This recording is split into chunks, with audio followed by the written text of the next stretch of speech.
दोस्तों, किसी के भी मन की बातें जानने के लिए 3 तरीके होते हैं, लेकिन इन तीनों तरीकों को समझना अति आवश्यक है। यदि आप इन तीनों तरीकों को समझ लेते हैं तो आप किसी के भी मन की बातें बड़ी ही आसानी से जान सकते हैं, समझ सकते हैं। तो चलिए इसे एक बुद्ध कहानी के माध्यम से समझते हैं कि किस तरह से आप दूसरों की मन की बातें जान सकते हैं, समझ सकते हैं। बहुत समय पहले की बात है। एक छोटा सा गांव था। उस गांव में 2 भाई रहा करते थे। बड़ा भाई अंधा था, जिस कारण वो हमेशा घर पर ही बैठा रहता था, और छोटा भाई खेती किया करता था, लेकिन खेतों में अधिक जानवर आने से पूरी फसलें नष्ट हो जाती थीं, जिस कारण छोटा भाई बहुत परेशान हो चुका था। तभी उसे एक तरकीब सूझी। एक दिन उसने सोचा, खेतों में से इन जानवर को भगाने के लिए क्यों ना मैं अपने बड़े भाई की मदद लूं। वैसे भी बड़े भैया अंधे हैं, अगर वह खेत में बैठे रहेंगे और जानवरों की आहट आने पर वो उन्हें जोर से चिल्लाकर भगा सकते हैं, जिससे हमारी फसलें बच सकती हैं। इसलिए उन्हें मैं खेत में बिठा देता हूं। ये सब सोच विचार करने के बाद उसने अपने खेत में ही एक छोटी सी झोपड़ी तैयार की और अपने अंधे भाई को उस खेत में बिठा दिया और उनसे कहा, भैया, यदि कोई जानवर की आहट आपको सुनाई दे तो आप जोर जोर से चिल्लाना।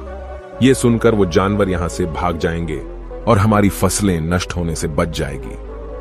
बड़ा भाई अपने छोटे भाई की बात मान लेता है और वो उस दिन से खेत में ही रहना शुरू कर देता है। जब भी किसी जानवर की आहट उसे सुनाई देती तो वो तुरंत जोर जोर से चिल्लाना शुरू कर देता, जिससे वो जानवर उसके खेतों से भाग जाते। ऐसा करते करते कई दिन बीत चुके थे। तभी एक दिन उसके खेत में एक हिरण भागता हुआ आता है और वह खेत के बांध को तोड़कर वहां से भाग गया। लेकिन उसी हिरण का पीछा करते हुए एक राजा भी उस खेत में आ पहुंचा। तभी राजा की नजर उस अंधे भाई पर पड़ती है। राजा उस व्यक्ति से कहता है, देखो, मैं यहां पर एक जानवर का पीछा करते हुए आया हूं। क्या तुमने उस जानवर को यहां पर देखा है?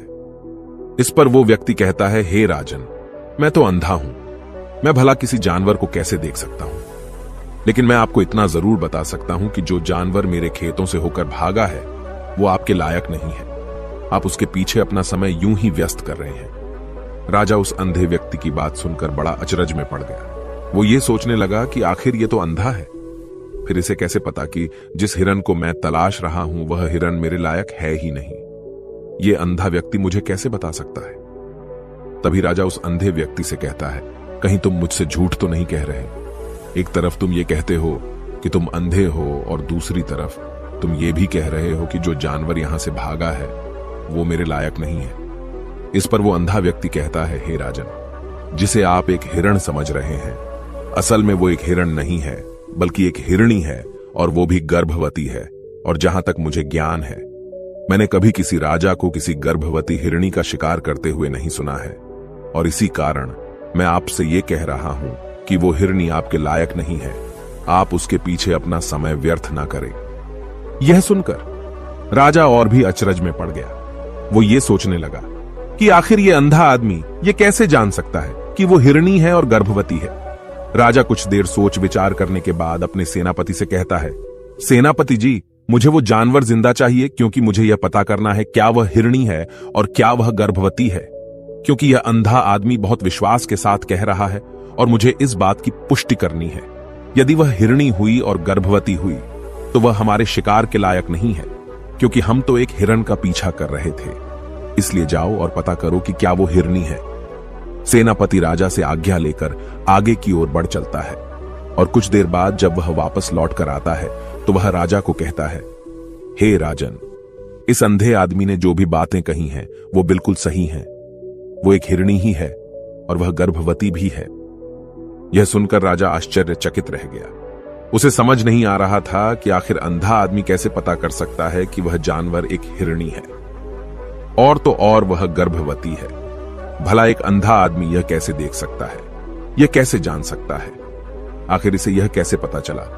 ऐसे कई सारे प्रश्न अब राजा के मन में उमड़ने लगे। अब राजा ने यह ठान लिया था कि मुझे इस बात की तह तक पहुंचना ही है कि आखिर यह अंधा आदमी कैसे जानता है कि वह जानवर एक हिरणी है। ये सोचकर राजा उस अंधे आदमी के पास जाता है और उस अंधे आदमी से कहता है, देखो, मैं ये तो नहीं जानता कि तुम सचमुच अंधे हो या नहीं, लेकिन मैं तुमसे एक बात जानने आया हूं। क्या तुम मेरे प्रश्न का सही सही जवाब दोगे? इस पर अंधा व्यक्ति कहता है, हे राजन, आप जो कुछ पूछना चाहते हैं मुझसे पूछ सकते हैं, मैं आपको बिल्कुल सच सच जवाब दूंगा। इस पर राजा कहता है, देखो, एक तो तुम कहते हो कि तुम अंधे हो और दूसरी तरफ तुमने यह बता दिया कि जिस जानवर का पीछा मैं कर रहा हूं वह एक हिरणी है, और तो और वह गर्भवती भी है। आखिर तुम्हें यह कैसे पता चला?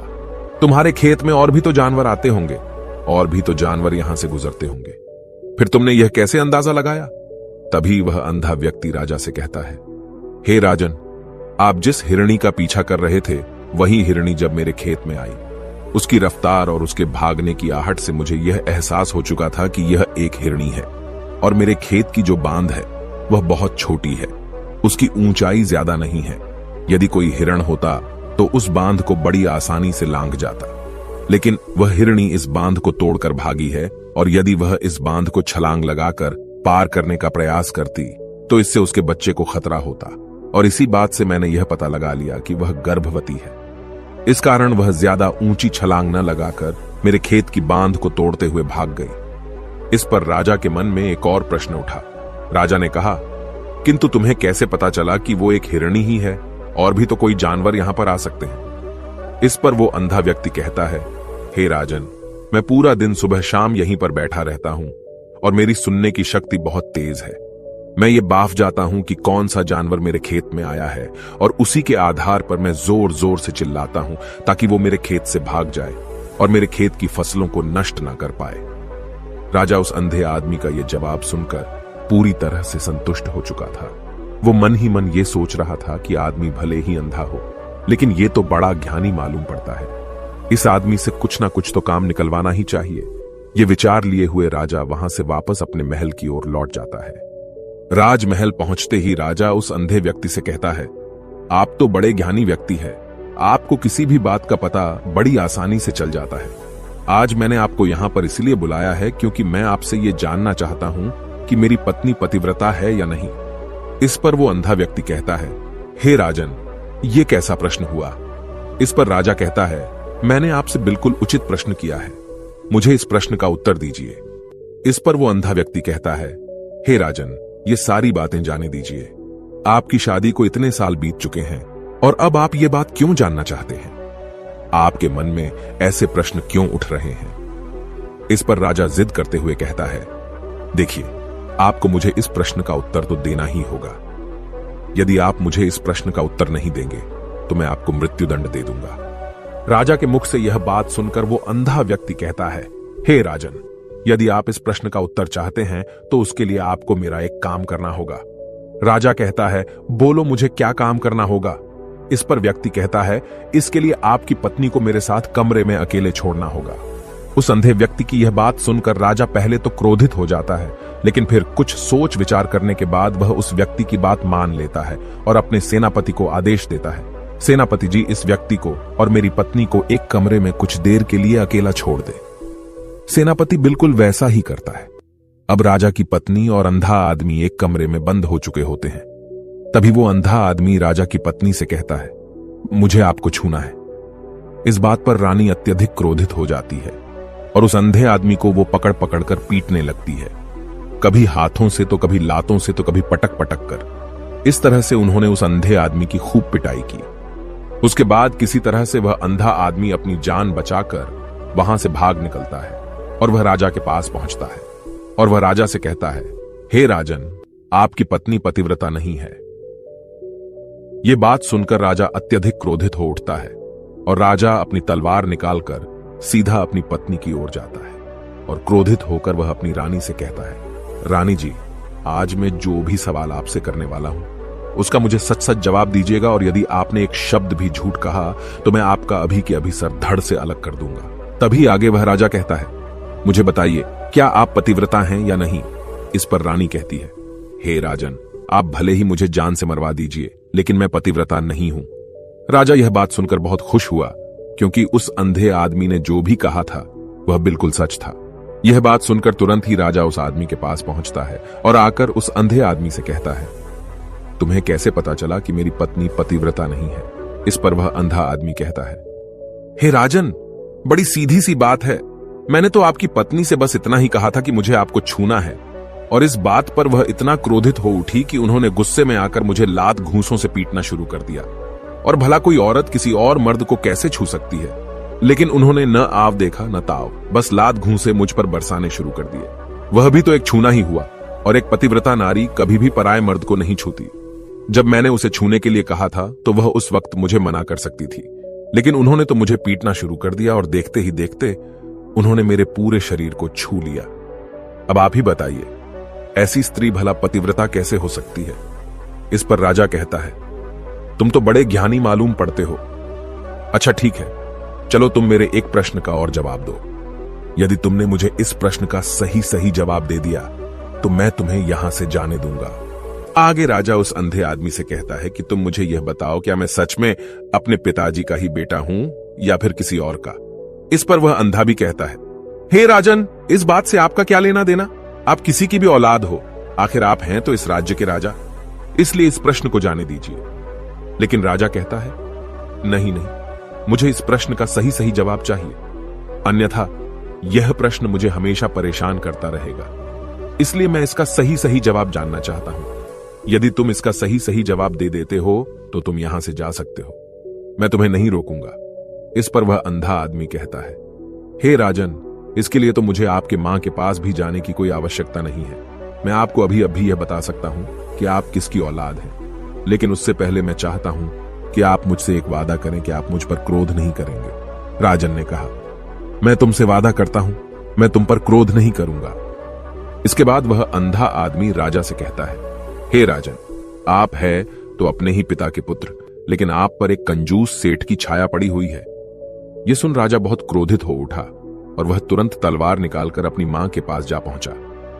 वह वहां पर पहुंचने के बाद अपनी मां से कहता है, मां, मुझे सच बताइए, क्या मैं अपने ही पिता का पुत्र हूं या नहीं?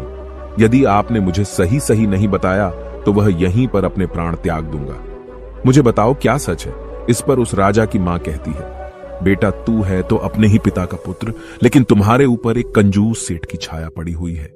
जब मैं एक बार नहाने के बाद अपना मुंह आईने में देख रही थी, तभी उस कांच के पीछे मुझे एक कंजूस सेठ नजर आता है और उसी की छाया तुम पर पड़ चुकी है। यह सुन राजा बहुत खुश हो जाता है और वह तुरंत दौड़ा वापस उस अंधे आदमी के पास पहुंचता है और उस अंधे आदमी से कहता है, तुम्हें यह कैसे पता चला कि मुझ पर एक कंजूस सेठ की छाया पड़ी हुई है? इस पर वह आदमी कहता है, हे राजन, आपने मुझसे कई सारे सवाल पूछे जिनका जवाब मैंने आपको सही दिया है। यदि कोई और राजा होता तो मुझे इसके बदले में ढेरों सारे इनाम मिल चुके होते, लेकिन अब तक आपने एक फूटी कौड़ी तक नहीं दी है। इस बात से ही मैंने अंदाजा लगा लिया था कि आप बहुत कंजूस हो।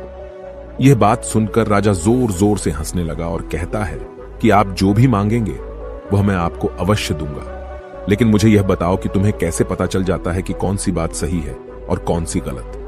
तुम किसी भी बात का इतना सटीक और सही जवाब कैसे दे पाते हो? इस पर वह अंधा आदमी कहता है, हे राजन, मैं तो वैसे ही अंधा हूं। यदि मेरी आंखें होती तो मैं किसी की भी मन की बातें बड़ी सरलता से जान लेता। मन की एक भाषा होती है और यह भाषा मनुष्य के शरीर के व्यवहार के रूप में देखी जा सकती है।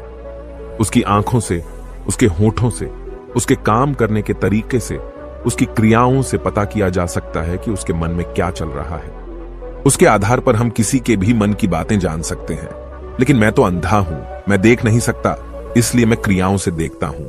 यदि मुझे कोई बात जाननी हो तो अगले आदमी को कुछ काम देना पड़ता है, जिस पर वह व्यक्ति किस प्रकार काम करता है, किस तरीके से इस काम को करता है, उसके आधार पर ही मैं यह पता कर पाता हूं कि उसके मन में क्या चल रहा है।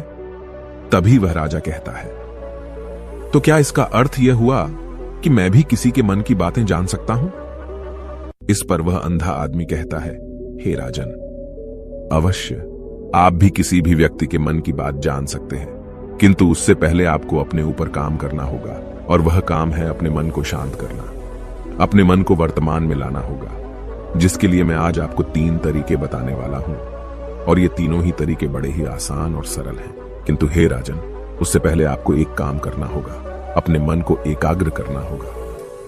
जब हम अपने मन को एकाग्र करते हैं, अपने मन को वर्तमान में लाते हैं, तो हम दूसरे के मन की बात जान सकते हैं, क्योंकि वह आदमी अभी भी अपने मन में वर्तमान में ही सोच रहा है, और हमें भी मन को वर्तमान में ही लाना होगा, तभी हम उसके मन की बातें जान सकते हैं। यदि हम अतीत में हुई घटनाओं के बारे में सोच रहे हैं तो वह जो अगला आदमी वर्तमान में सोच रहा है, वर्तमान में अपने मन में बात कर रहा है, वह हम कैसे जान पाएंगे? क्योंकि हम तो अतीत की घटनाओं में डूबे हुए हैं। इसलिए किसी के भी मन की बात जानने के लिए सबसे पहले हमें हमारे मन को एकाग्र करना होगा, उसे वर्तमान में लाना होगा। आगे वह व्यक्ति राजा से कहता है, हे राजन, जो 3 तरीके मैं आपको बताने वाला हूं, इन 3 तरीकों से बड़ी आसानी से किसी के भी मन की बातें जान सकते हैं। उसके बाद वह अंधा आदमी राजा से कहता है, हे राजन, जो सबसे पहला तरीका है वह है आंखों पर ध्यान देना। किसी व्यक्ति से बात करते वक्त उसकी आंखों में देखना, उसकी आंखों पर ध्यान देना जो सबसे ज्यादा जरूरी है, क्योंकि आंखें बोलती नहीं पर बहुत कुछ कह जाती हैं। यदि हम किसी व्यक्ति की आंखों के इशारों को समझना सीख जाएं, हम यह जान पाएंगे कि व्यक्ति के दिमाग में क्या चल रहा है, वो क्या सोच रहा है और अभी वह क्या करने वाला है। मेरे पास आंखें नहीं हैं, लेकिन मैंने अपने गुरु से यह विद्या सीखी है, क्योंकि बहुत सालों पहले मेरे पास आंखें थीं और मैं उस वक्त लोगों के मन की बातें केवल उनकी आंखों से ही जान लेता था। इसलिए यदि आप भी दूसरों की मन की बातें जानना चाहते हैं तो आपको भी उनकी आंखों पर गौर करना चाहिए, जैसे कि उनका आकार कैसा है, वह कब, कहां और किधर देख रहे हैं। यदि उसकी आंखें यहां वहां घूम रही हैं, जब आप उससे बातें कर रहे हैं तो वहां वह इधर उधर मोड़ रहा है, कभी ऊपर तो कभी नीचे या कभी आसपास, या फिर उसकी आंखें खुश नजर आ रही हैं या फिर आंखें निराश नजर आ रही हैं, जैसे कि चोर होता है। उसकी आंखों में जब हम देखते हैं तो हमें यह पता चलता है कि अगले आदमी ने कोई गलती की है। ठीक उसी प्रकार जब हम किसी चालाक व्यक्ति की आंखों में देखते हैं तो आपको पता चलेगा कि उसकी आंखों में एक भाषा होती है। एक बहुत ही सीधा और आसान तरीका होता है। यदि आपको यह पता लगाना है कि सामने वाला व्यक्ति आपसे झूठ कह रहा है या फिर सही, तो आपको उसकी आंखों पर ध्यान देना अति आवश्यक है। यदि आपसे बात करते वक्त वह व्यक्ति अपनी आंखें यहां वहां घुमा रहा है, ऊपर नीचे, इधर उधर, दाएं बाएं, हर जगह देख रहा है, तो इसका अर्थ यह हुआ कि वह उस बात से निकलने का कोई रास्ता ढूंढ रहा है, वो कोई झूठ बना रहा है। यदि सामने वाला व्यक्ति आपसे कुछ झूठ कहने का प्रयास कर रहा है तो वह आपसे नजर नहीं मिलाएगा। वह यहां वहां देखेगा, ऊपर नीचे देखेगा, लेकिन वह आपकी आंखों में आंखें डालकर कभी नहीं देख पाएगा, क्योंकि उसे डर है कि यदि उसने आपकी आंखों में आंखें डालकर देखी तो उसका झूठ पकड़ा जाएगा और लोगों को सच्चाई का पता चल जाएगा। और इसी प्रकार कुछ और भी भाषाएं होती हैं। जब आप किसी की आंखों में आंखें डालकर यह देखना शुरू कर देंगे कि उसके हाव भाव क्या है, ठीक उसी प्रकार चेहरे के हाव भाव होते हैं, जिससे हम मन की बातें बड़ी आसानी से समझ सकते हैं और इन्हें भी समझना बहुत जरूरी है। कभी कभी कोई व्यक्ति अपने चेहरे से जैसे आंख, होंठ और बहुत से कुछ अलग अलग व्यवहार करता है। यदि आप किसी व्यक्ति के चेहरे में गौर करेंगे तो आप आसानी से समझ पाएंगे कि वह व्यक्ति निराश है, जब व्यक्ति बहुत उदास है, या फिर वह बहुत खुश है, या फिर उसे कोई बहुत बड़ा दुख है। वह अपने अंदर क्या महसूस कर रहा है, ये सारी बातें हम उसके चेहरे के हाव भाव से पता कर सकते हैं। फिर चाहे इंसान जुबान से कुछ बोले या ना बोले, लेकिन आप उसके चेहरे से सब कुछ पता कर सकते हैं। आगे व्यक्ति राजा से तीसरा तरीका बताते हुए कहता है, हे राजन, इसी प्रकार तीसरी भाषा भी है, अर्थात तीसरा तरीका भी है, और वह है हाथों के इशारे और शरीर का व्यवहार। मन की बात समझने के लिए हमें हाथ के इशारे और शरीर के व्यवहार को समझना बहुत आवश्यक है। कोई व्यक्ति जब बात करता है तो आपने देखा होगा कि वो अपने हाथों को हिलाता रहता है, अपने हाथों से इशारा करता रहता है। बातों के साथ साथ अपना शरीर का जो व्यवहार है, अर्थात बॉडी लैंग्वेज, उसका भी पूरा उपयोग करता है, जिससे हमें यह पता चल पाता है कि वह व्यक्ति हमारी बातों पर कितना ध्यान दे रहा है और उसके मन में क्या चल रहा है। शरीर के व्यवहार को देखने के लिए उसके हाथ मटकाने, शरीर मटकाने और चेहरे पर बार बार हाथ लाने, हाथों का एक दूसरे से मसलना, ऐसी बहुत सी क्रियाएं होती हैं, उस पर हमें ध्यान देना अति आवश्यक है। मन की बात को समझने के लिए हमें शरीर के व्यवहार को भी समझना पड़ता है। यदि हम इन 3 तरीकों को सही तरीके से ध्यान देकर इन 3 तरीकों को अच्छे से समझ लेते हैं तो हम बहुत जल्दी किसी भी व्यक्ति के मन की बातें बड़ी सरलता और सहजता से जान सकते हैं।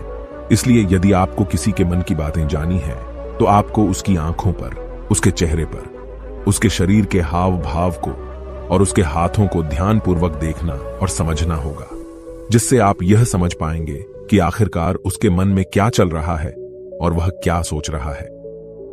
लेकिन उनसे पहले आपको अपने मन को एकाग्र करना होगा, शांत करना होगा और अपने मन को वर्तमान में लाना होगा। तभी आप उस व्यक्ति की इन सभी क्रियाओं पर ध्यान दे पाएंगे, उन्हें समझ पाएंगे। अन्यथा आप यदि अतीत की घटनाओं में व्यस्त हैं, भविष्य की योजनाओं में व्यस्त हैं, तो आप उस व्यक्ति के हाव भाव पर कभी ध्यान ही नहीं पाएंगे और न ही आप कभी यह समझ पाएंगे कि आखिर उस व्यक्ति के मन में क्या चल रहा है, वह क्या सोच रहा है। आपने देखा होगा कि ऐसे कई बड़े संत महात्मा हैं जो बड़ी ही शांति से आपको देखते हैं और आपको देखकर ही ये बता देते हैं कि आपके मन में क्या चल रहा है, आप उनसे क्या जानने आए हैं। और इसका सबसे बड़ा प्रमुख कारण यही है कि वह आपको पढ़ सकते हैं, आपको समझ सकते हैं, आपकी मन की बातें जान सकते हैं, क्योंकि उनका मन एकाग्र है, शांत है। और यही कारण है कि वह आपके मन की बातें बड़ी सरलता से समझ जाते हैं। यदि आपने अब तक पूरी कहानी को सुना है तो मैं आपसे एक छोटा सा अनुरोध करना चाहता हूं। कृपया इस चैनल को सब्सक्राइब करें ताकि मैं आपके लिए और भी ऐसी ही ज्ञान से भरपूर कहानियां लेकर आ सकूं। नमो बुद्धाय।